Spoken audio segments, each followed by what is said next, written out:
Madame, Monsieur, bonsoir. Merci de suivre Télémétropole à l'heure de Métro News. Voici les titres qui dominent l'actualité de ce soir.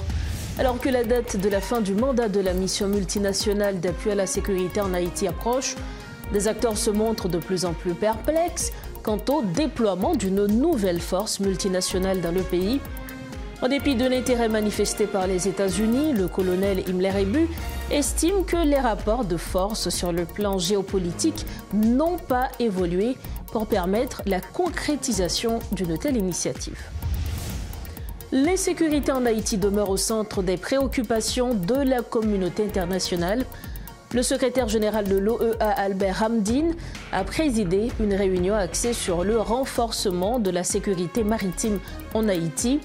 Des propositions concrètes formulées au cours de cette rencontre avec des représentants d'Haïti, de la mission multinationale et des États membres seront bientôt mises en œuvre, a souligné M. Hamdine. Également à la une de ce soir, 3 mois après sa fermeture forcée, la centrale hydroélectrique de Péligre reste hors service. L'utilisation de la centrale thermique de Carrefour comme alternative ne suffit pas à rétablir l'électricité dans l'ensemble des quartiers de la capitale.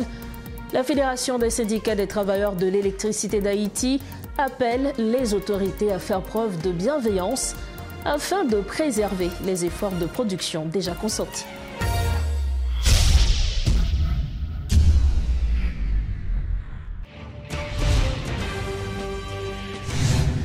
Bienvenue au développement des titres de l'actualité. Pour démarrer ce journal, adopté par une résolution du Conseil de sécurité de l'ONU, la mission multinationale voit son mandat arriver à échéance le 2 octobre prochain. Dans l'attente du verdict de l'ONU concernant son avenir, les États-Unis ont proposé de remplacer l'actuelle mission, dirigée par le Kenya, par une nouvelle force plus robuste baptisée Force de répression des gangs.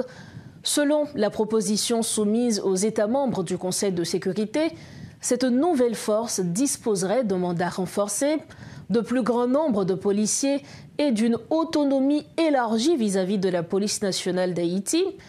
Contrairement à la mission actuelle, confrontée à des problèmes de financement et d'effectifs, la nouvelle initiative proposée par les États-Unis et le Panama pourrait-elle réellement contribuer à résoudre la crise en Haïti ? Et dans quelle mesure cette proposition pourrait-elle être adoptée par le Conseil de sécurité ? Pour faire le point sur ce sujet, nous recevons sur le plateau de Métro News le colonel Himmler Ebu. Colonel, bonsoir, merci de votre disponibilité. Bonsoir madame, merci pour l'invitation. Alors aujourd'hui, il y a beaucoup de propositions émanant de l'international, toujours pour essayer de résoudre la crise sécuritaire en Haïti. Et parmi ces propositions aujourd'hui, une force de répression des gangs. Colonel, est-ce qu'on s'achemine vers une résolution de la crise sécuritaire en Haïti avec cette force? Non, au contraire. Au contraire, premièrement, je ne crois pas. Alors, les accidents sont toujours possibles. Donc, on va analyser d'abord ce qui est dit, la réalité internationale et les probabilités. Ce sont les États-Unis qui ont fait la proposition après que le secrétaire d'État américain Marco Rubio se soit entendu dans un premier temps avec l'OEA. Ce qui était un mouvement tactique raté parce que l'OEA n'a pas la compétence technique pour supporter ce genre de force. Il y a eu les études qui ont été faites et rendues publiques au niveau de l'OEA, et ce qui impliquerait des forces, des troupes, un système humanitaire pour un total d'environ 1,3 milliard de dollars. Quand ils ont rendu public cette possibilité, les critiques ont fait voir que le problème d'Haïti n'était pas essentiellement ou d'abord un problème humanitaire, que c'était un problème lié à la sécurité. Ils ont imaginé qu'en moins de 2 semaines, ils ont ramené le projet à 2,6 milliards, donc au double, ce qui est techniquement une anomalie, à moins que ce soit des chiffres fictifs. Ensuite, on nous dit qu'on va envoyer des troupes, il va y avoir des Américains, ce qui est un mensonge. Les Américains ne viendront jamais. Et pourquoi pas? Jamais. sur le territoire haïtien dans une situation de conflit tel que le tableau se présente là. Parce que les Américains connaissent les gens qui manipulent les bandits au niveau stratégique. Ce sont des gens qu'ils connaissent, ils les connaissent physiquement. Ces deux mondes étaient finis de détraquer dans les guerres de l'Irak, de l'Afghanistan, qui viennent retourner, qui ne sont pas capables de faire réinsertion dans la société américaine, sous le couvert de piles et déportation, à faire déporter au là. Ce qui se passe en Haïti, ce ne sont pas des bandits. Ceux-là que nous connaissons, les Jimmy Cherizé, etc., ce sont des agents intermédiaires dans cette infrastructure du banditisme. Mais il y a des gens techniquement très qualifiés qui ont mis en place ce puzzle. Et ils ne l'ont pas mis de leur propre chef. Ils ont reçu des ordres de la part de qui, selon vous?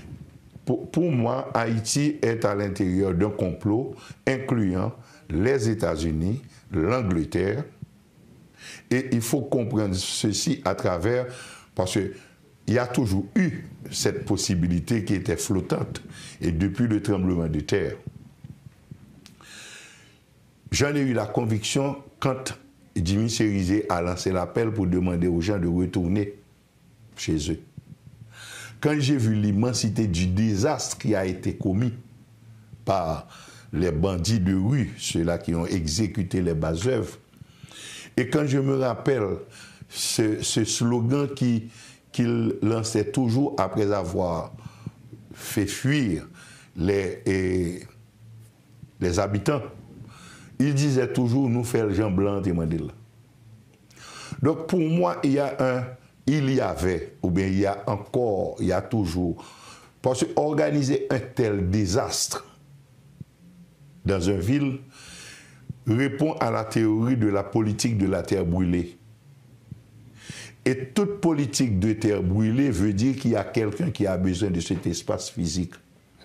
On prend un bandit simple, des bandits qui prennent le monde, qui volent, qui même a démonté un WC qui t'est servi déjà. Donc, pour un WC qui t'est servi déjà, qui sont ou vendre pour combien? 20-30 $. Donc, ce sont des gens qui sont dans la misère, qu'on exploite, qu'on envoie faire ces choses. Quand j'ai vu le désastre qui a été commis par ces messieurs, là, j'ai eu la conviction qu'il y a un projet d'utilisation des espaces géographiques physiques. Alors, est-ce que ces pays-là, on pourrait les qualifier comme des pompiers pyromanes? Non, ce sont des cyniques. Ce sont des cyniques. Voyez ce qui se passe à Gaza. Est-ce que humainement, c'est une chose acceptable que quelqu'un puisse appuyer? Vous avez bien entendu, le président Trump avait dit qu'ils vont faire de l'espace physique de Gaza et on Riviera, on bagaille de rêve.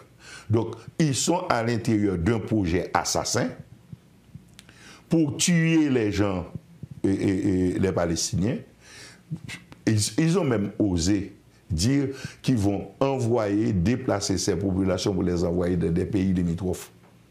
Est-ce qu'on peut imaginer en 2025 qu'un pays puisse porter son appui à un projet de génocide pareil? Non. Mais ils le font. Ils le font. Donc, étant donné qu'il y a toujours une haine des Américains contre Haïti, ils ne peuvent pas discuter de la question. Donc, ils ont profité, d'ailleurs, on doit se rappeler, le crime commis par le président William Jefferson Clinton, qui a même eu le courage au moins de témoigner devant le Congrès, qu'il avait commis un acte génocidaire contre le peuple haïtien en obligeant les dirigeants haïtiens à faire passer de 23% à 3% les taxes sur le riz importé. Pour être capable de faire le riz de l'Arkansas, il a reconnu que c'était un crime. Il l'a reconnu. Donc, on est à l'intérieur d'un projet criminel qui utilise des bras au niveau de l'organisation politique et économique du pays, des bras cerveaux, qui à leur tour utilisent les bandits que nous connaissons, qui profitent pour se faire un peu d'argent, mais qui, dans le courant de l'histoire, commencent par se rendre compte là où ils ont mis les pieds. Et pour eux, il leur faut une sortie, il leur faut organiser la sortie.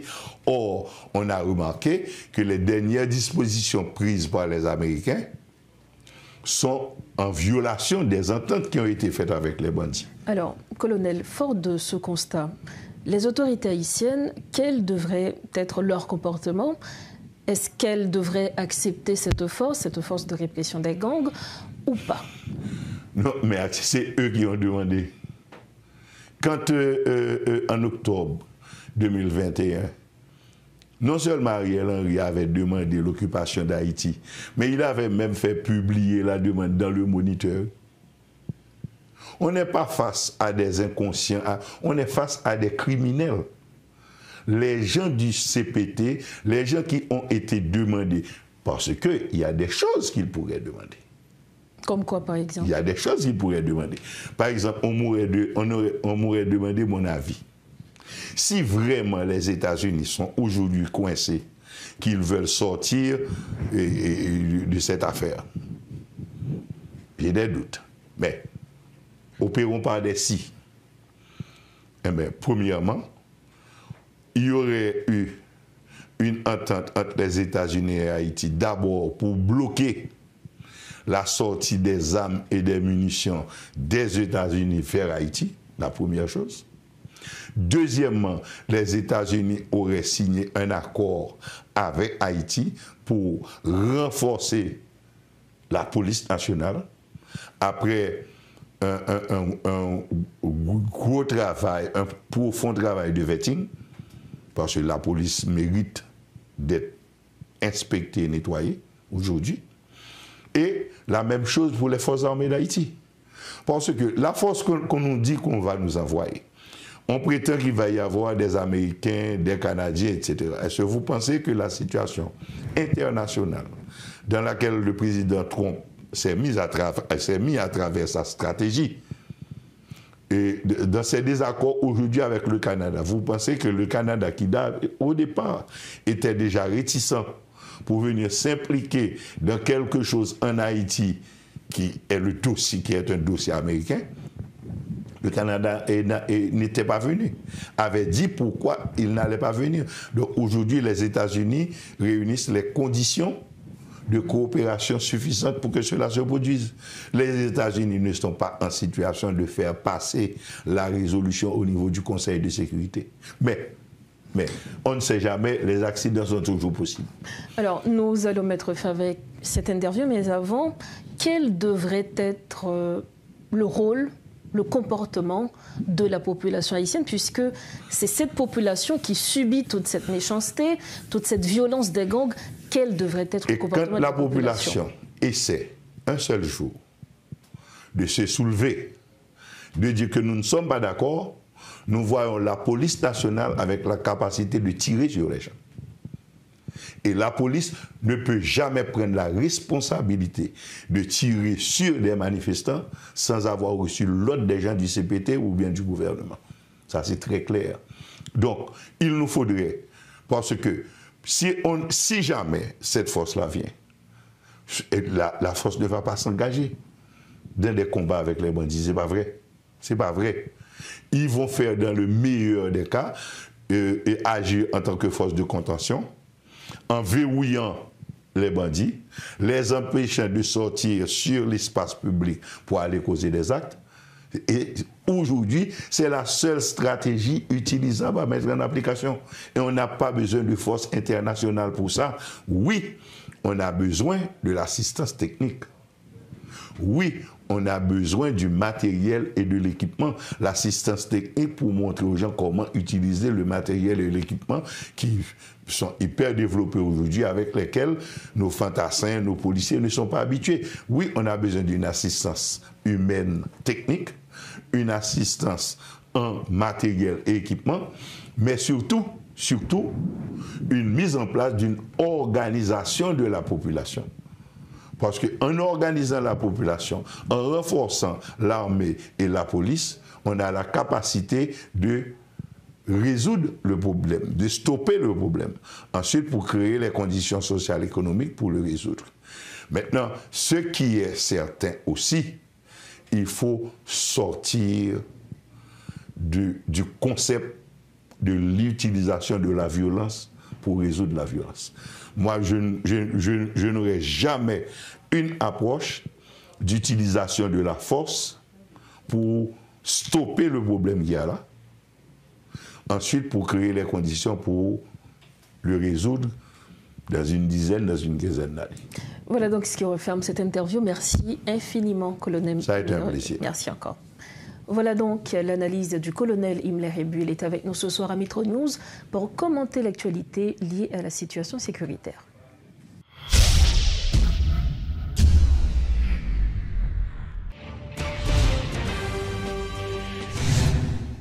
Merci de votre fidélité à Metro News. On reste en sécurité. L'administration Trump a exhorté le Canada à jouer un rôle dans la stabilisation d'Haïti. Un pays confronté depuis des années à des bouleversements politiques, à la montée de la violence des gangs et à une grave crise économique. La ministre des Affaires étrangères, Anita Anand, a déclaré lundi au Globe and Mail que le secrétaire d'État américain, Marco Rubio, avait personnellement évoqué la situation d'Haïti avec elle lors d'une rencontre en tête-à-tête le 21 août à Washington. Mais Mme Anand a affirmé qu'il serait prématuré de dire si le Canada envisage d'envoyer des troupes de maintien de la paix pour aider à vaincre les gangs qui sèment le chaos en Haïti. De notre côté, le secrétaire général de l'Organisation des États américains, Albert Hamdin, a présidé le mardi 16 septembre 2025 une réunion axée sur le renforcement de la sécurité maritime en Haïti. Des représentants d'Haïti, de la mission et d'États membres y ont participé. Tous s'accordent sur l'urgence de sécuriser les ports pour bloquer les acteurs malveillants. Des propositions concrètes ont été formulées et seront prochainement mises en œuvre, indique M. Hamdin. Autre information à Metro News, vive tension à Raboto. Après l'assassinat de Wilford Ferdinand, connu sous le nom de T-Will, ses partisans sont descendus dans les rues de Raboto ce mercredi pour exiger justice après qu'il ait été assassiné en compagnie de d'autres hommes présents sur les lieux.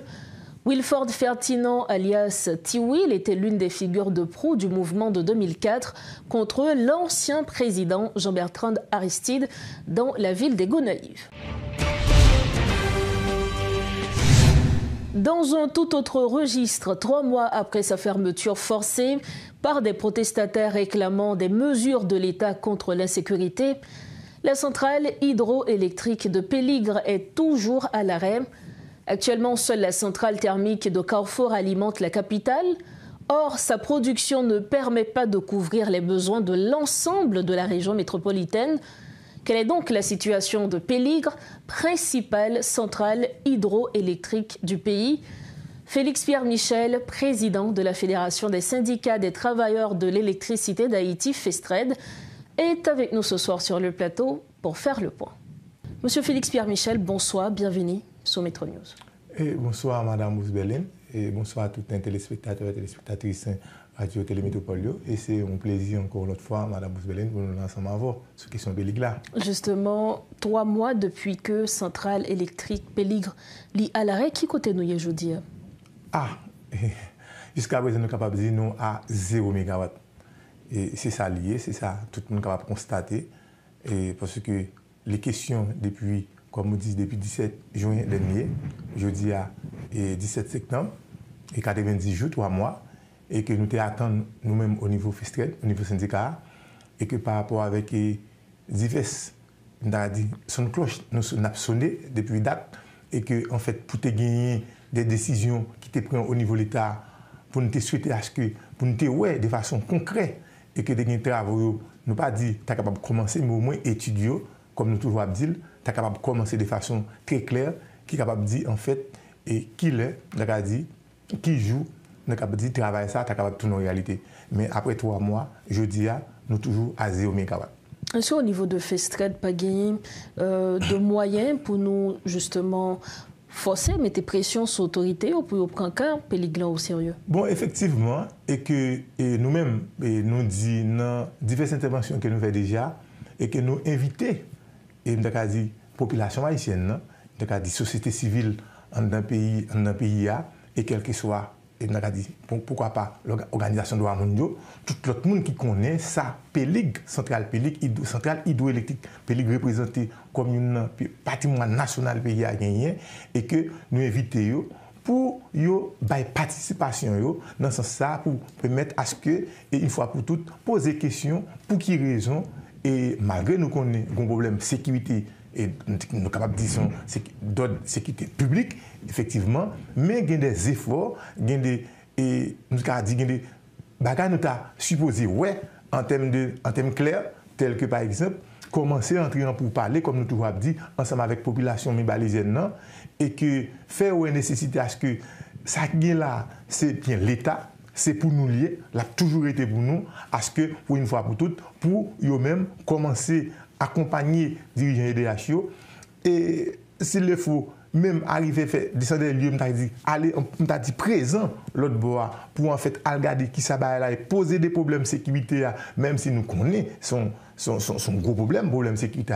Mais et au niveau les zones Pélig, pour parler, comme nous dit, taxe supposée comment c'est fait, au moins la population commence tout, il y a même tout des gens qui ont participé dans ça craser briser ça commence à nécessité qui ça a gagné comme impact sur dans zone là et pourquoi pas il m'a dit population m'a dit et département de l'Ouest dans l'ensemble qui ça a comme impact commence à gagner fait et que sensibiliser nous ou est-ce que l'État qui a une responsabilité ça au moins qui t'a permettre nous t'a commencer jouer une possibilité ici dans question ça. Alors monsieur Félix Pierre Michel, nous connaît que c'était une série d'habitants justement dans zone non protestation qui justement rendent dysfonctionnel centrale Péliglan. Est-ce que nous avons information que habitants ça yo toujours gain contrôle central là ou bien je dis li totalement sous contrôle autorité?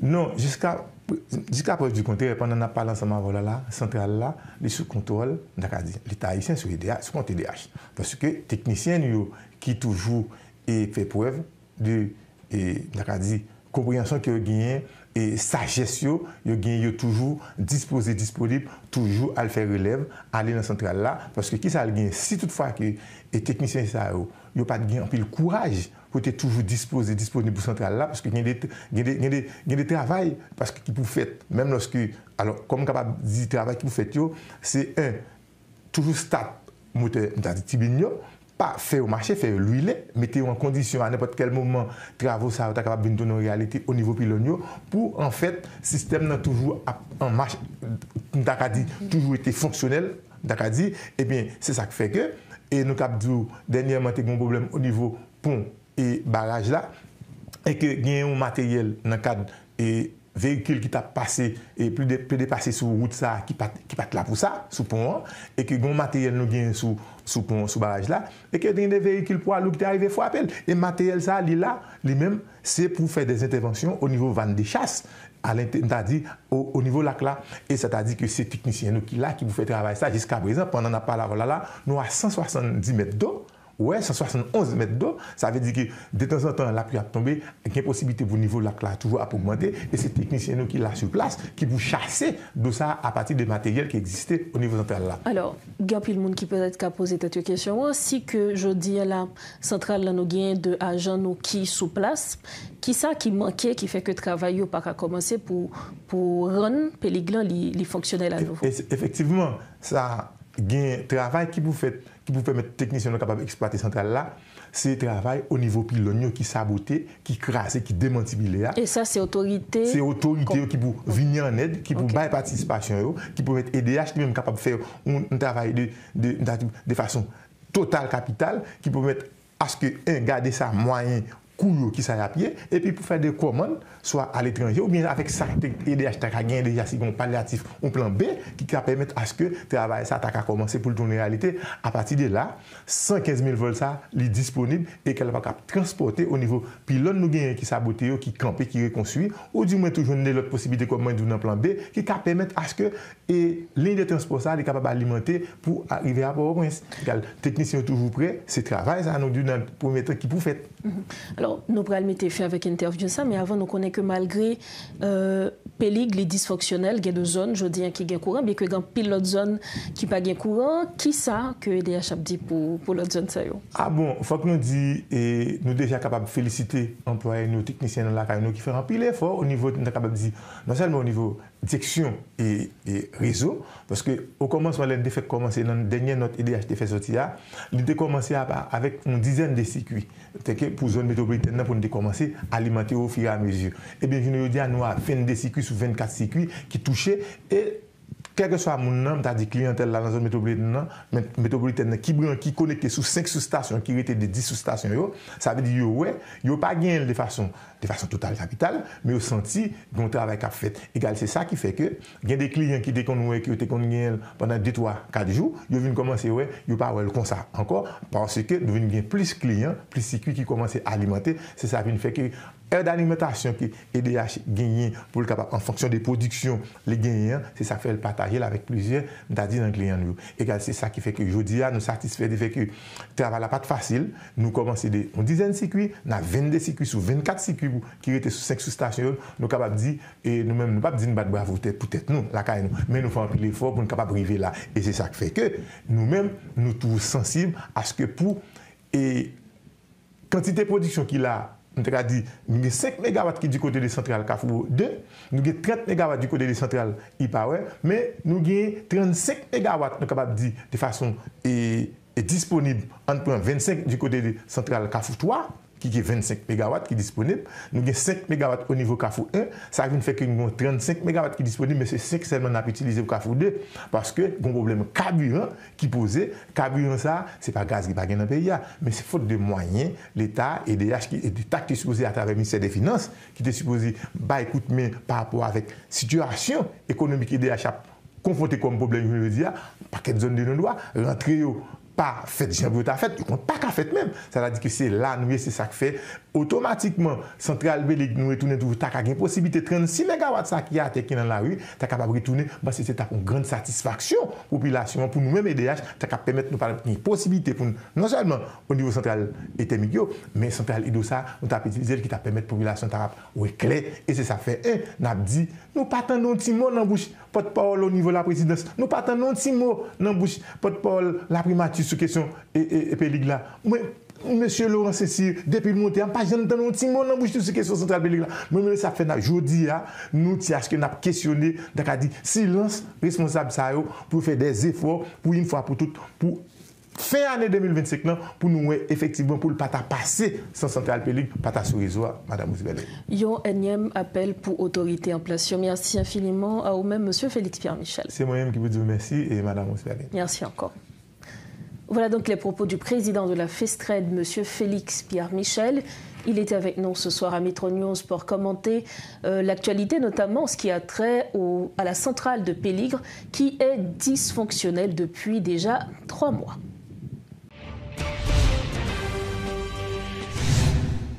Pour refermer la page nationale de Metro News, 75 ans de l'Institut haïtien de statistique et d'informatique. Le directeur général Wilson Fièvre explique que l'HIC fait actuellement face à 2 défis importants. Compenser l'hémorragie de ressources humaines auxquelles il fait face, mais aussi coordonner la gouvernance des données au niveau de l'État et décloisonner les administrations. Il rappelle la nécessité de renforcement de la gouvernance des données et du numérique dans le pays. Plusieurs figures importantes du pays ont pris part à la célébration des 75 ans de l'IHSI. Suivez ce compte-rendu de Riti Fortuné. D'importantes figures du pays se sont réunies à l'hôtel Caribé dans le contexte de la célébration des 75 ans de l'Institut haïtien de statistique et d'informatique. Cet anniversaire qui intervient sur fond de crise était l'occasion pour les responsables de faire le point sur la mission de l'IHSI, ses défis et ses perspectives. Ainsi, à cette occasion, des ateliers sur la gouvernance du numérique sous le thème « Données pour comprendre, des systèmes d'information pour agir » se sont tenus. Il s'agit de créer une mobilisation pour repenser ensemble la gouvernance des données, souligne le directeur général Wilson Fièvre. Cette commémoration n'est pas un événement ponctuel. Elle est un cycle de mémoire et de projection. Une mémoire parce que nous révisons ensemble ce moment fondateur du recensement de 1950. Une projection, c'est parce que nous inscrivons cette histoire dans l'avenir de la transformation numérique. Assistant à cette cérémonie de commémoration, le ministre de l'Économie et des Finances a rappelé le rôle fondamental qu'a joué cette institution dans les prises de décisions politiques éclairées pour le pays. Alfred Fils-Metellus déplore toutefois que le contexte actuel complique la tâche de l'institution qui comptait autrefois parmi les plus prolifiques en termes de rendement. Nous nous souvenons encore de l'époque où l'IHSI faisait partie des institutions les plus prolifiques. Enquête démographique, économique et sociale, analyse prospective sur les potentialités du pays. Ces travaux ont soutenu des décisions politiques éclairées et posé les fondements d'une gouvernance statistique crédible. Aujourd'hui, le contexte a changé et la gouvernance des données ne signifie plus seulement recueillir des chiffres, mais aussi garantir leur qualité, leur intégrité, leur accessibilité, leur confidentialité et leur interopérabilité. Depuis son décret de réorganisation en 2020, l'IHSI s'est positionné comme un acteur clé de la gouvernance des données au sein de l'État haïtien. Il anime désormais le système national de la statistique et de l'informatique publique, SINSIP, et promeut l'interopérabilité ainsi que la souveraineté numérique. L'objectif, mobiliser la jeunesse autour des métiers de la statistique et du numérique, a affirmé son directeur général, Wilson Fièvre. Cette édition de Métro News touche à sa fin. À votre partir, le rappel des principaux titres à la une de ce soir. Alors que la date de la fin du mandat de la mission multinationale d'appui à la sécurité en Haïti approche, des acteurs se montrent de plus en plus perplexes quant au déploiement d'une nouvelle force multinationale dans le pays. En dépit de l'intérêt manifesté par les États-Unis, le colonel Himmler Ebu estime que les rapports de force sur le plan géopolitique n'ont pas évolué pour permettre la concrétisation d'une telle initiative. L'insécurité en Haïti demeure au centre des préoccupations de la communauté internationale. Le secrétaire général de l'OEA, Albert Hamdine, a présidé une réunion axée sur le renforcement de la sécurité maritime en Haïti. Des propositions concrètes formulées au cours de cette rencontre avec des représentants d'Haïti, de la mission multinationale et des États membres seront bientôt mises en œuvre, a souligné M. Hamdine. Et puis 3 mois après sa fermeture forcée, la centrale hydroélectrique de Péligre reste hors service. L'utilisation de la centrale thermique de Carrefour comme alternative ne suffit pas à rétablir l'électricité dans l'ensemble des quartiers de la capitale. La Fédération des syndicats des travailleurs de l'électricité d'Haïti appelle les autorités à faire preuve de bienveillance afin de préserver les efforts de production déjà consentis. C'est ainsi que nous refermons cette édition de Métro News. Merci infiniment de votre attention et surtout de votre confiance. Restez branchés Métropole. On se retrouve bientôt. Bonsoir.